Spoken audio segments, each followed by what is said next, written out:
अस्सलाम वालेकुम। हाँ जी, व्हाइट बोर्ड क्लियर नजर आ रहा है? आवाज क्लियर है मेरी? मैं क्वेश्चन स्टार्ट करता हूँ।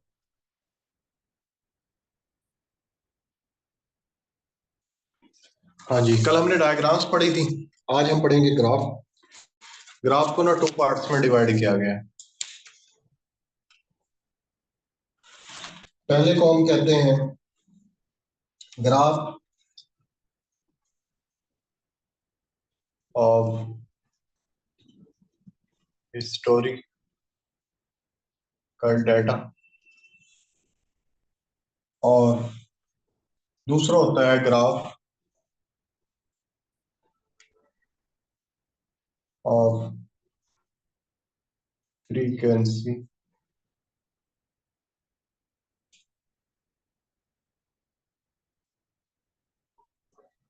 डिस्ट्रीब्यूशन। ठीक हो गया? यानी कि ग्राफ हिस्टोरिकल डाटा की मदद से प्रेजेंट करना, और ग्रुप डाटा होता है फ्रीक्वेंसी डिस्ट्रीब्यूशन, उस ग्राफ को प्रेजेंट करना। जो ये वाला जो ग्राफ होता है, ग्राफ हिस्टोरिकल डाटा, इसको हम हिस्टोरीग्राम कहते हैं। इसको टाइम सीरीज डाटा में यूज किया जाता है। ठीक है, जैसे कि इसमें होगा क्या, जैसे कि नाम से ही जाहिर है, ग्राफ हिस्टोरिकल डाटा। एक साइड पर आपके पास ईयर्स दिए होंगे और दूसरी साइड पर कोई वेरिएबल हो, जैसे कि 2000, 2001, 2002, 2003। सपोज डैट यहाँ से जीडीपी दी हमारी 5.3%, 5%, 4.5%, 5%। यानी कि विद रिस्पेक्ट टू टाइम हम वेरिएबल्स को रिकॉर्ड कर रहे हैं और फिर उसको हम प्रेजेंट कर रहे हैं ग्राफ पर। एक्स एक्सिस पे हम ईयर्स ले लेते हैं इसमें,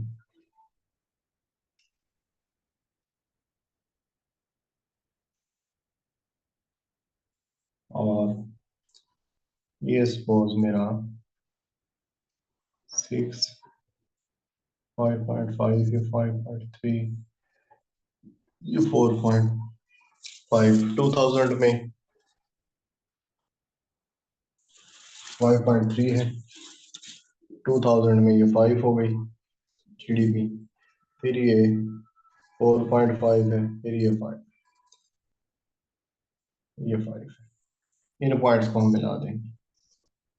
जो ये ग्राफ बना है विद रिस्पेक्ट टू टाइम, इसको हम क्या कहते हैं? हिस्टोरिकल ग्राफ कहते हैं, या टाइम सीरीज डाटा का ग्राफ कहते हैं। ठीक है, तो ये एमसीक्यूज में पूछा जाता है कि जो हिस्टोरीग्राम और हिस्टोग्राम क्या डिफरेंस है। अगर हिस्टोरिकल डाटा की बेस के ऊपर है हमारा चार्ट, हमारा ग्राफ, तो उसे हम हिस्टोरीग्राफ बोलते हैं। ठीक हो गया? अब हम चलते हैं अपने सेकंड टाइप्स की तरफ, ग्राफ ऑफ फ्रीक्वेंसी डिस्ट्रीब्यूशन। इसमें होता क्या है, इसमें हमारे पास ना ग्रुप डाटा दे दिया जाता है। लाइक ये है क्लास इंटरवल और ये फ्रीक्वेंसी है। सपोज पहला क्लास इंटरवल 1 3 है, 4 6 है, 7 9 है, 10 13 है। फ्रीक्वेंसीज यहाँ 7 9 3 5। ठीक हो गया? अब इसको भी हम ग्राफ के ऊपर प्रेजेंट कर सकते हैं। जब इस तरह की प्रेजेंटेशन होगी, इसको हम फ्रीक्वेंसी डिस्ट्रीब्यूशन ऑफ ग्राफ बोलेंगे। इसकी 4 टाइप्स हैं। जो पहली टाइप है उसको हम हिस्टोग्राम बोलते हैं। उसको क्या बोलते हैं? हिस्टोग्राम।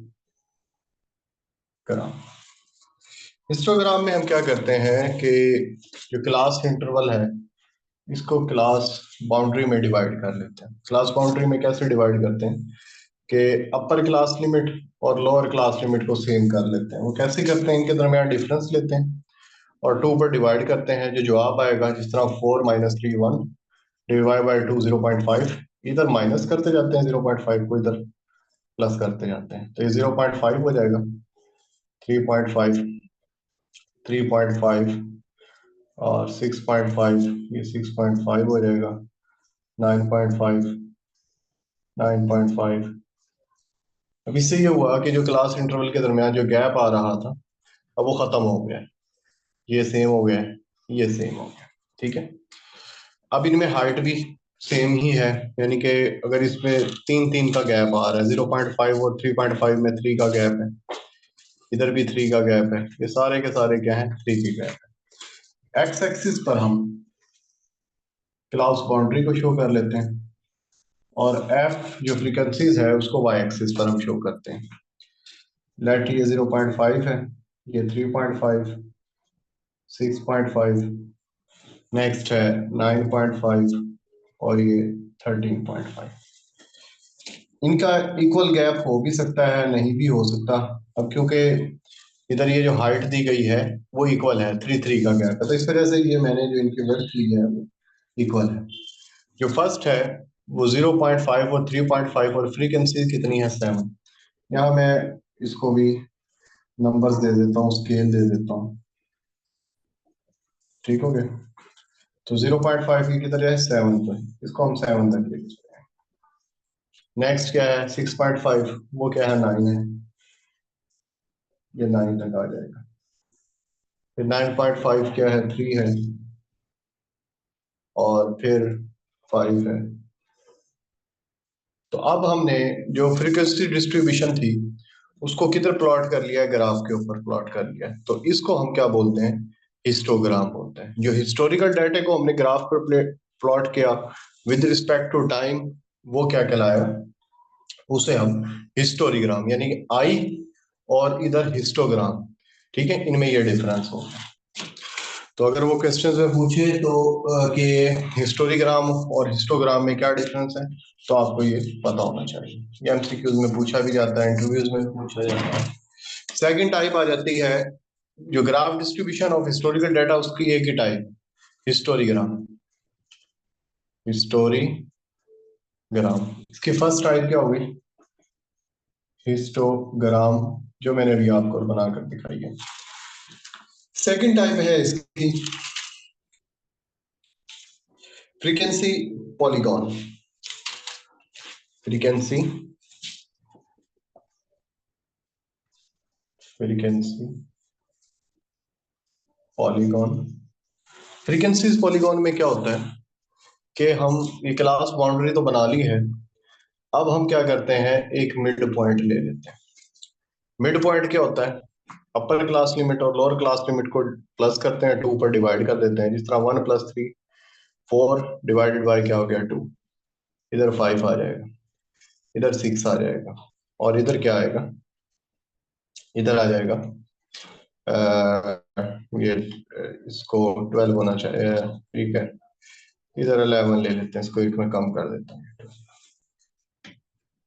अब हमने पहले वही काम करेंगे जो हमने किया हुआ है क्लास बाउंड्री वाला।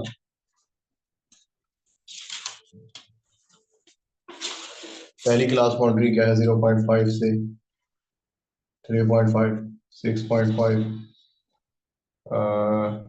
9.5, 12.5, क्योंकि 12 कर दिया मैंने, इसको 12 कर दिया। और इनकी फ्रीक्वेंसीज हमें पता है। सपोज ये हमारे पास क्या, 3 है, 5 है, 7 है, 9। अब जो पहला क्लास बाउंड्री है उसकी फ्रीक्वेंसी क्या है, 7, ये 7 है, और मिड पॉइंट क्या है, 2। मिड पॉइंट का मतलब सेंटर, तो हम क्या करेंगे, यहाँ 7 पर जाएंगे और ये 2 पर पॉइंट लगा देंगे। इसी तरीके से 9 है, तो इसका मिड पॉइंट क्या आया है, 5, बिल्कुल इसके मिड में ये 5 आ जाएगा। 3 फ्रीक्वेंसी है, मिड पॉइंट क्या है, 6। ये हमारे पास डिफरेंट ये पॉइंट्स आ जाएंगे, इनको हम मिला देंगे। तो ये जो ग्राफ बना है इसको हम बोलते हैं फ्रीक्वेंसी पॉलीगॉन बोलते हैं। ठीक हो गया। नेक्स्ट है फ्रीक्वेंसी फ्रीक्वेंसी का, फ्रीक्वेंसी का थर्ड का नाम क्या है, फ्रीक्वेंसी कर्व। फ्रीक्वेंसी कर्व में क्या होता है, जो अभी हमने हिस्टोग्राम बनाई थी उसमें हमने मिड पॉइंट नहीं लिए थे, इसमें हमने मिड पॉइंट लिए हैं पर वो बार्स नहीं बनाई। बार को और इन मिड पॉइंट्स के डायग्राम्स को अगर हम कंबाइन कर दें तो वो हमारे पास क्या बन जाएगा, फ्रीक्वेंसी कर्व बन जाएगा। फोर्थ है cumulative frequency curve. Cumulative cumulative frequency curve. Cumulative का मतलब होता है जमा करना। इसमें हम कैमुलेटिव फ्रीक्वेंसी में क्या करते हैं, फ्रीक्वेंसीज को जमा कर लेते हैं, जैसे कि हम मीडियन फाइंड आउट करते हुए करते हैं। ये 7 है, 7 और 9 क्या हो गई 16, 16 और 3 19, 19 और 5 24। ठीक हो गया। तो इस फ्रीक्वेंसीज को क्लास बाउंड्री के सामने हम प्लॉट कर देंगे तो ये कैमुलेटिव फ्रीक्वेंसी कर्व बन जाएगा हमारे पास। तो हमने पढ़ा क्या है, ग्राफ पढ़े हैं। ग्राफ के टू टाइप्स हमने पढ़ी हैं, graph of data, graph of frequency distribution. Frequency distribution की फर्दर आगे 4 टाइप्स हैं, जिसमें सबसे इंपॉर्टेंट हमारे पास क्या है, हिस्टोग्राम है। जस्ट नेक्स्ट का मैंने आपको क्या करवाया, इंट्रोडक्शन। तो अब हमने डायग्राम्स भी पढ़ लिए, ग्राफ भी है। अब नेक्स्ट है कर्व। कर्व्स की टाइप्स पढ़ते हैं।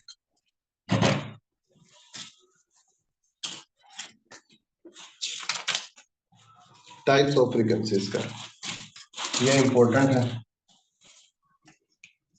Types of frequencies curve. सबसे पहले आ जाती है सिमेट्रिकल डिस्ट्रीब्यूशन।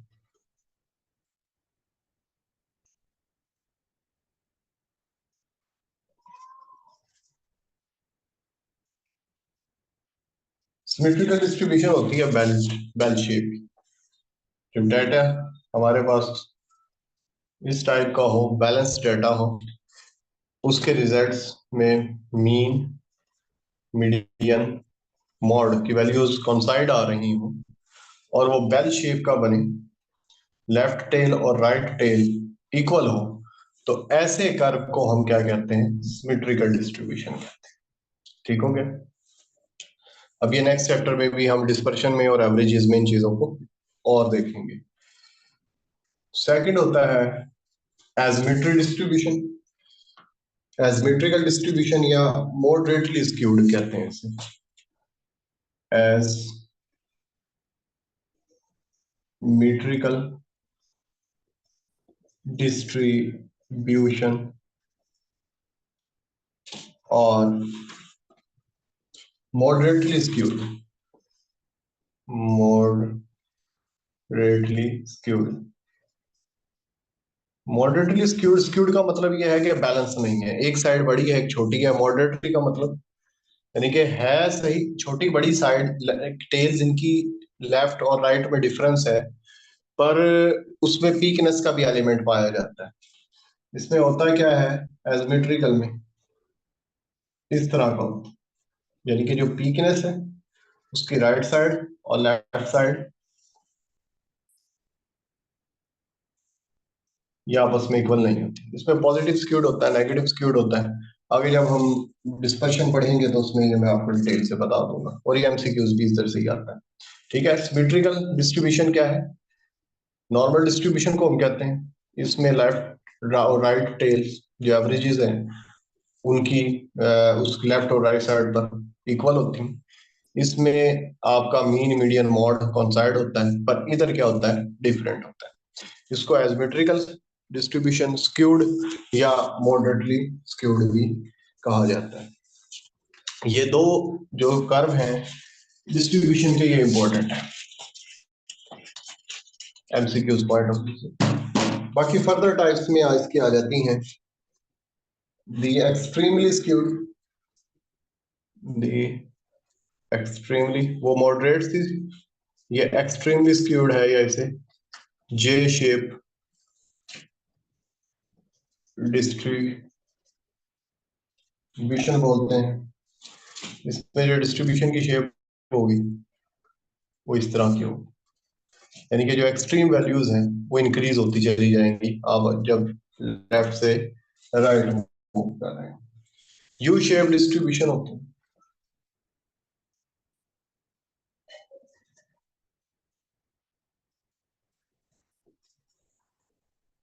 इस तरह की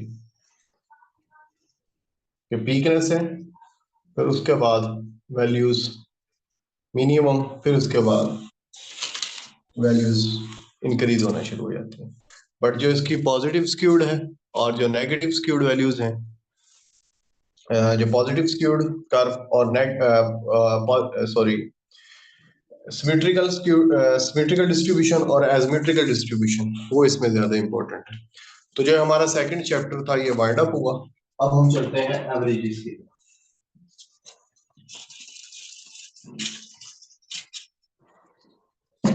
एवरेज चैप्टर का नाम है central tendency. Central tendency averages को हम कह रहे होते हैं। एवरेज क्या होती है? एवरेज एक ऐसी सिंगल वैल्यू है जो तमाम के तमाम ऑब्जर्वेशन को रिप्रेजेंट कर रही होती है। इस एवरेज फाइंड आउट करने के 5 मेथड है। अर्थमेटिक मीन है, जियोमेट्रिक मीन है, हार्मोनिक मीन है, मीडियन है और मॉड। सबसे पहले हम बात कर लेते हैं अर्थमेटिक मीन के। अर्थमेटिक का मीडियन फाइंड आउट करने इसको एवरेज फाइंड आउट करने के दो मेथड होते हैं। ग्रुप डेटा का अलग होता है, ungroup data and group data. इन तमाम के तमाम के ऊपर यही जो डिफरेंशिएशन है डेटा की वो अप्लाई होगी। पर हम यहाँ अनग्रुप डेटा के अंदर ज्यादा इंटरेस्टेड होंगे। उसकी वजह यह है क्योंकि जो एमसीक्यूज हैं वो अनग्रुप डेटा से आते हैं। ग्रुप डेटा को सॉल्व करना एक लेंथी मेथड है, तो ऑब्जेक्टिव पेपर में ग्रुप डेटा के क्वेश्चंस आना पॉसिबल नहीं है। तो ग्रुप डेटा अर्थमेटिक मीन अगर हमने फाइंड आउट करना है तो हम क्या करते हैं कि जितनी ऑब्जर्वेशन दी गई हैं उनका समेशन लेकर एन पर डिवाइड कर देते हैं। सम टाइम हमारे पास एवरेज जब हमने फाइंड आउट करनी हो तो वेटेड डेटा होता है। वेटेड डेटा में ये होता है कि हर ऑब्जर्वेशन के साथ उसकी वेटेज भी दी होती है। ठीक है, इस तरह ऑब्जर्वेशन है 20, 30, 40। अगर मैंने अगर सिर्फ ऑब्जर्वेशन दी गई है फिर तो मैं क्या करूंगा, इनको जमा करूंगा, 90 आ गया और 3 पर डिवाइड कर दूंगा तो ये 30 इसकी क्या आ जाएगी, एवरेज आ जाएगी। पर सम टाइम डाटा के साथ वेटेज भी दी होती है। वेटेज सपोज ये 0.5 दी है, ये 0.1 दी गई है और ये 1 दी गई है। तो उस पर फिर आप सिंपल एवरेज का फार्मूला अप्लाई नहीं करते थे, तो उसके लिए हमारे पास फार्मूला होता है summation x W, summation x W को मल्टीप्लाई करेंगे, ये 10 है और ये 3 है, ये 40 है, 43 और वेटेज ये आ जाएगी 1.6। ठीक हो गया। तो 14 को 1.6 से आप मल्टीप्लाई करेंगे तो इसकी वेटेज आ जाएगी। तो ये एक बार पेपर में भी हुआ था कि आपको ऑब्जर्वेशन भी दी हुई थी और वेटेज भी दी हुई थी। ठीक है, तो पहला मेथड हो गया हमारे पास अर्थमेटिक मीन, सिंपल मेथड है। इसमें हम तमाम ऑब्जर्वेशन को जमा करते हैं और नंबर ऑफ ऑब्जर्वेशन के ऊपर डिवाइड कर देते हैं। इसमें दो फार्मूले यूज होते हैं। एक ये है ungroup data, group data. Group data हमारा इतना कंसर्न नहीं है। अनग्रुप डाटा, अनग्रुप में फर्दर टू टाइप्स आ जाती है, वेटेड एंड अनवेटेड आ जाती है। नेक्स्ट आ जाती है अर्थमेटिक मीन की प्रॉपर्टीज। अर्थ मीन की प्रॉपर्टीज इंपॉर्टेंट है।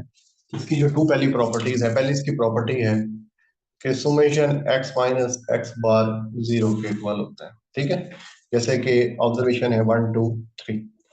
अगर मैं इसका मीन लूं समेशन x ओवर n, तो समेशन x इधर क्या है, 6 है, 3 है, 2 है, 2 आ गया। x minus x mean 1 minus ये जो 2 आया मीन -1, 0, 3 माइनस +1। तो इनको जमा किया तो summation x minus x mean किसके बराबर आ गया, 0 के बराबर आ गया। तो पहली जो प्रॉपर्टी होगी इसकी वो ये होगी कि summation x minus x mean हमेशा किसके बराबर होता है, जीरो के बराबर होता है। बेशक आप इस ऑब्जर्वेशन को लंबी भी कर लें तो ये हमेशा जीरो के बराबर ही आएगा। दूसरी प्रॉपर्टी है summation x minus x mean का स्केयर हमेशा लेस होता है सुमेशन एक्स माइनस ए के स्केयर। अब जो मीन हमने लिया है जिसका सुमेशन जीरो आया, अगर आप इसका स्केयर ले लें तो ये वन आ गया, zero one. Summation x minus x mean का स्केयर किसके बराबर आ गया, टू के बराबर, एक्स माइनस ए का स्केयर। ए मीन्स इधर से कोई वैल्यू ले लें आप या बाहर से कोई कांस्टेंट ले लें other than x mean. X mean क्योंकि ये टू है, टू से तो मैंने माइनस किया हुआ है। अदर देन अगर आप टू लेकर देख लें, थ्री ले लें, वन ले लें, मैं थ्री ले लेता हूँ support, one minus three, two minus three और थ्री माइनस थ्री, तो माइनस टू आ गए, माइनस वन, जीरो, इसका स्केयर लिया फोर, वन, इसका जीरो, तो क्या आ गया फाइव। तो प्रूव हो गया summation x minus x mean का स्केयर हमेशा लेस होता है समेशन एक्स माइनस ए के स्केयर के। इसकी वैल्यू क्या आई थी, टू, और ये क्या आई है, फाइव आई है। तो जो हम रिग्रेशन पढ़ते हैं उसमें भी सेम ऐसी ही प्रॉपर्टीज आपको देखने में मिलती हैं, जहां पर हम कहते हैं समेशन वाई आई माइनस वाई हैट का जो स्केयर होता है वो मिनिमम होता है। वो भी प्रॉपर्टीज यहीं से ड्राइव की गई है। नेक्स्ट हम चलते हैं जी ज्योमेट्रिक मीन की तरफ। ज्योमेट्रिक मीन क्या है,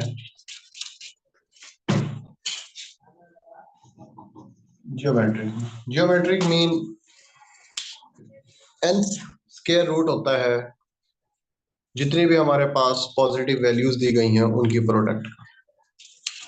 यानी कि अगर हमारे पास x1 x2 एंड xn तक वैल्यूज दी गई हैं, हमने इनको क्या करना है, इनकी प्रोडक्ट लेनी है और इनका nth रूट ले लेना। इसमें कंडीशन ये होती है कि जितनी भी वैल्यूज हैं ये पॉजिटिव होनी चाहिए और इनमें कोई वैल्यू जीरो नहीं होनी चाहिए। अगर इसमें कोई वैल्यू नेगेटिव हो जाए या जीरो हो जाए तो आप जियोमेट्रिक मीन अप्लाई नहीं कर सकते। यानी कि अगर आपके पास कोई ऑब्जर्वेशन दी गई है उसमें वैल्यू जीरो है या नेगेटिव है और उस पर आप जियोमेट्रिक मीन अप्लाई करना चाहें तो ऐसा पॉसिबल नहीं होगा।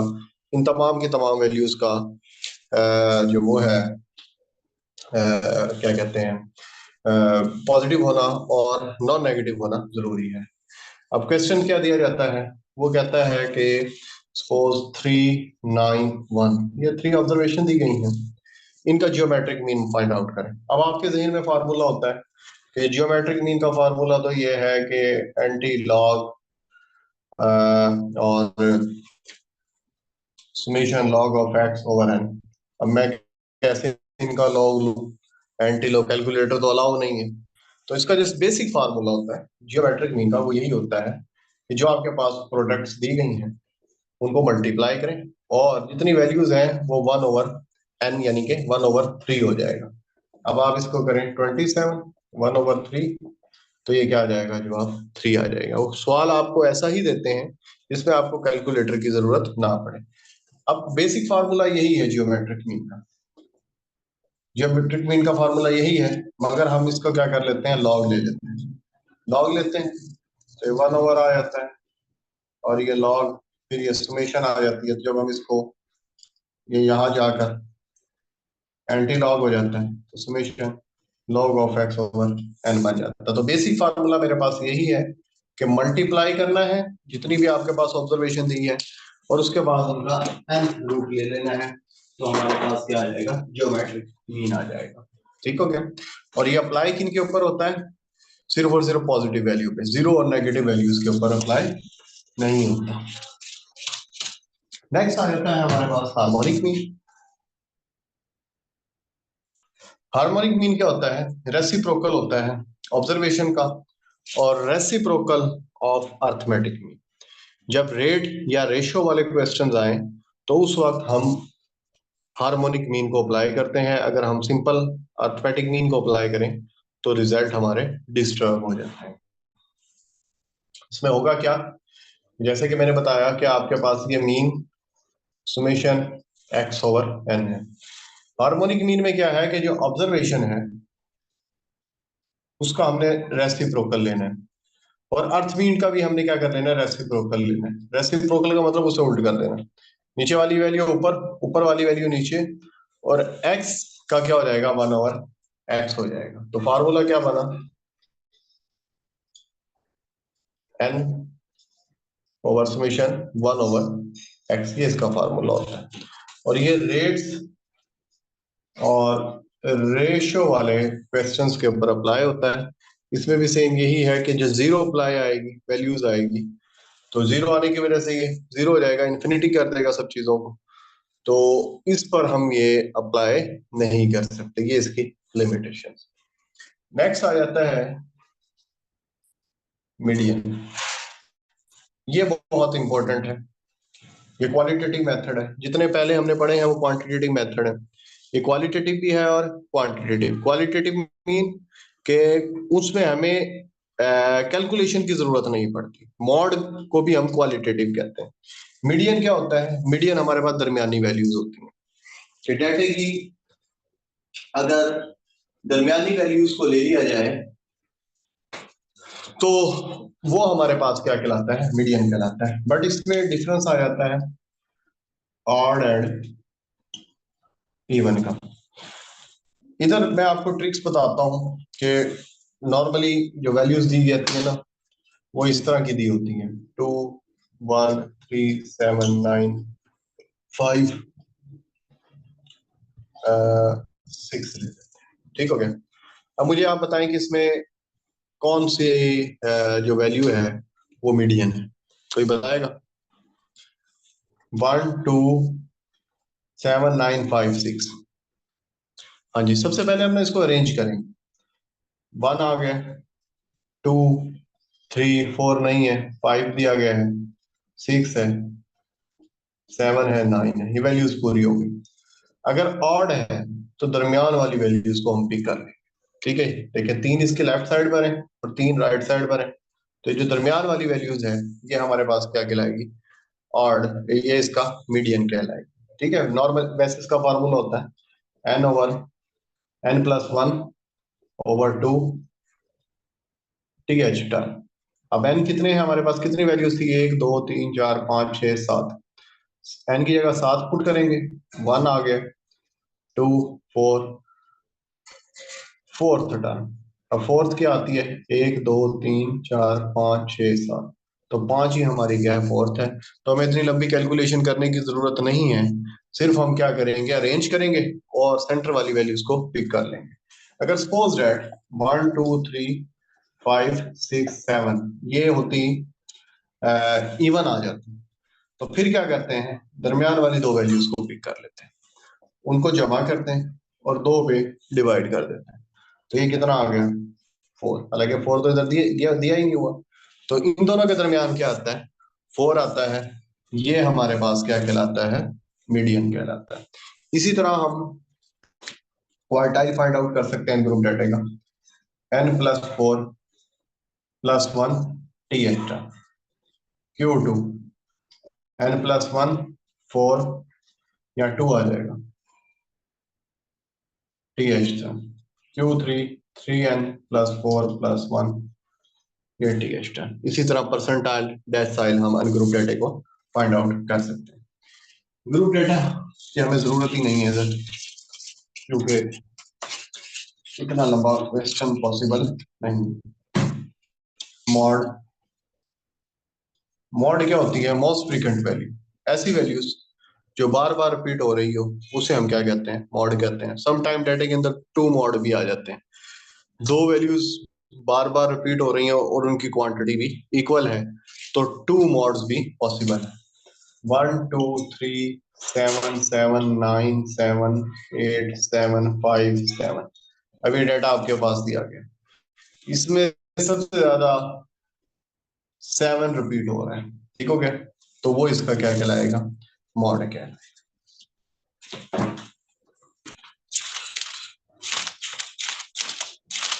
अच्छा जी, 2015 में काफी क्वेश्चन आए थे इधर से पंजाब पब्लिक सर्विस कमीशन में।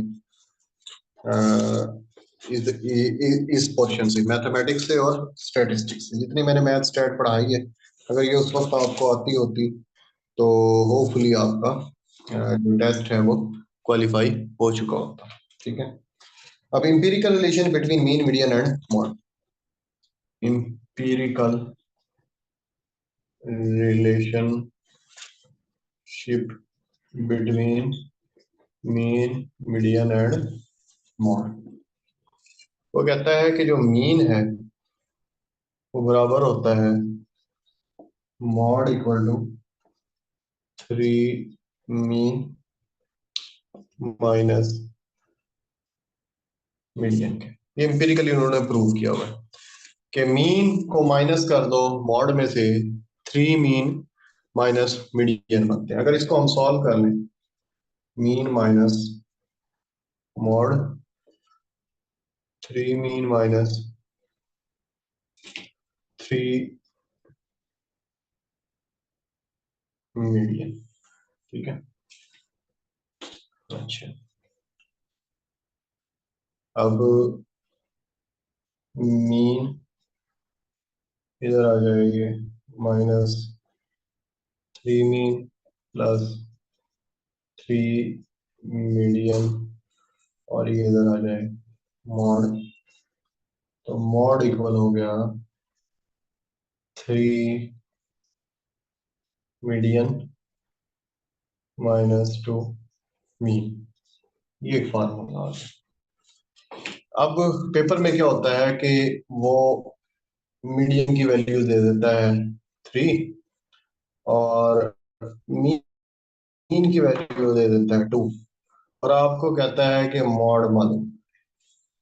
अब आप कहेंगे कि ये किस तरीके से पॉसिबल है, तो ये इधर से पॉसिबल है कि आप 3 - 2, मीन की वैल्यूज 2 है, तो मॉड क्या आ जाएगा इधर 5।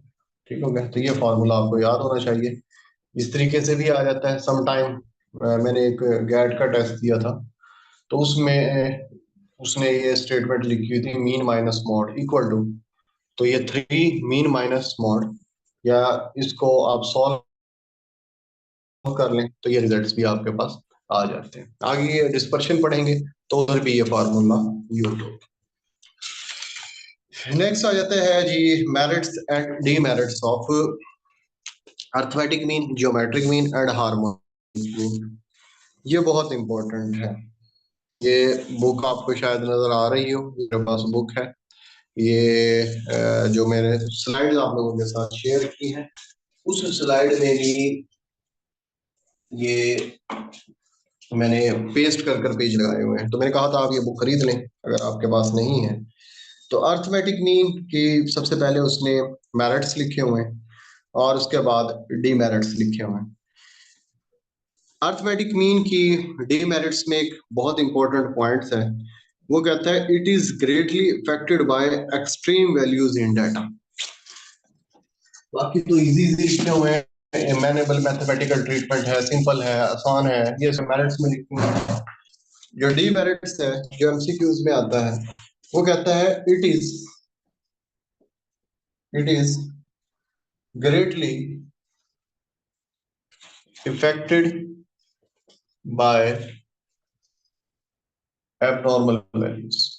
यानी कि डाटा दिया गया है 1 2 3 7 9 10, ये एकदम 101 आया, ये abnormal वैल्यूज है जिसे आउटलेयर कहते हैं। जब इस तरह की सिचुएशन आ जाए ना, तो फिर आप अर्थमेटिक मीन अप्लाई नहीं कर सकते, फिर आप जियोमेट्रिक मीन की तरफ जाते हैं, क्योंकि जियोमेट्रिक मीन इसका लॉग लेता है और इसको 10 टाइम संभाल कर देता है, तो जो रिजल्ट है वो इतने इफेक्टेड नहीं होते। ठीक हो गया। बाकी जो इसके नीचे लिखा है, it is highly skewed distribution, the mean is not an appropriate measure of average. यानी हाईली स्क्यूड का मतलब जो अभी मैंने आपको कर्व्स पढ़ाए हैं, जिसमें आप पॉजिटिव स्क्यूड्स भी था, नेगेटिव स्क्यूड्स भी था, जे कर्व भी था, अगर उस तरह की सिचुएशंस हो, इट मींस इसमें आउटलेयर है। ठीक है, ये जो नॉर्मल डिस्ट्रीब्यूशन है इसमें आउटलेयर नहीं है, तो इसके लिए तो अर्थमेटिक मीन ठीक है, और फिर इनके लिए ठीक नहीं है। तो बात जो मैंने बताई है पहली, इसी को आगे उसने डीमेरिट्स इसका एक्सप्लेन किया हुआ, ये एमसीक्यूज में आ जाती हैं चीजें। जियोमेट्रिक मीन कॉम्प्लिकेटेड है। जियोमेट्रिक मीन के डिसएडवांटेज में लिखा हुआ है it vanishes if any observation is zero. अगर जीरो होगा तो जियोमेट्रिक मीन गायब हो जाएगा, पॉसिबल ही नहीं कर सकते, पॉसिबल ही नहीं आप फाइंड आउट करें। नेगेटिव होगा तब भी इसको फाइंड आउट आप नहीं कर सकते। इसी तरीके से हार्मोनिक मीन के डिसएडवांटेजेस हैं। उसके डिसएडवांटेज ये है कि एक तो ये आपको बहुत स्मॉलर वैल्यूज दे देती है, यानी कि आपके पास 100 था, ये उससे 1/1000 कर देगी, तो वैल्यूज क्या आ गई, 0.001 हो गई। अगर फर्ज करें 1 लाख है, उसको जब 1 ओवर ये करना पड़ेगा तो ये तो वैल्यूज बहुत छोटी हो जाएगी, तो एक ये प्रॉब्लम है। और अगर सपोज डेट इसमें कोई वैल्यू जीरो आ गई तो वो भी आपके लिए प्रॉब्लमेटिक हो जाएगी। मीडियंस में क्या है कि जो जो इसकी इन तीनों की जो डीमेरिट्स थे वो मीडियन और मॉड के मेरिट्स हो जाएंगे, ठीक है गया। और इसमें एक जो इम्पोर्टेंट बात जो आपने नोट करनी है वो ये क्या है, क्वालिटेटिव मेजर्स है। इसके मेरिट्स और डीमेरिट्स के अंदर ये चीज लिखी हुई है, मुझे नजर नहीं आ रही। हाँ जी, ये लिखा हुआ है, it can be determined for both quantitative and qualitative. जो ये पहले मेथड हैं वो सारे के सारे क्वांटिटेटिव हैं, और जो मीडियन और मॉड है ये हमारे पास क्वालिटेटिव भी हैं और क्वांटिटेटिव भी हैं। और इसमें एक वर्ड लिखा हुआ है कि some time open end classes होती हैं। ओपन एंड क्लास का मतलब ये होता है greater than two, greater than two से मुराद 3 4 5। इस तरह क्लास इंटरवल में हमने क्या किया कि क्लास को क्लोज कर दिया 1 से लेकर 5 तक, तो सम टाइम हो जाता है ग्रेटर देन 5। तो ग्रेटर देन 5 से तो बड़ी बहुत सारी वैल्यूज है, तो उनके लिए भी हम मीडियंस और मॉड वाली टेक्निक्स को हम यूज कर सकते हैं। जैसे कि हमने अर्थमेटिक मीन में पढ़ा कि ये लार्ज वैल्यू से इफेक्ट हो जाती है अर्थमेटिक मीन, किसी हद तक जियोमेट्रिक मीन भी इफेक्ट होती है, मगर जो मीडियन और मॉड है वैल्यूज बड़ी हो या छोटी हो उनसे ये इफेक्टेड नहीं होती। तो आप लोगों ने इसको चैप्टर को ना अच्छे तरीके से पढ़ना है, थर्ड चैप्टर को।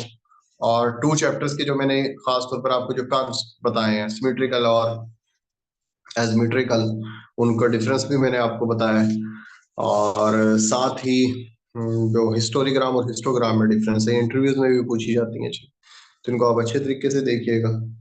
तो इंशाल्लाह कल से हम डिस्पर्शन स्टार्ट करेंगे, और डिस्पर्शन के बाद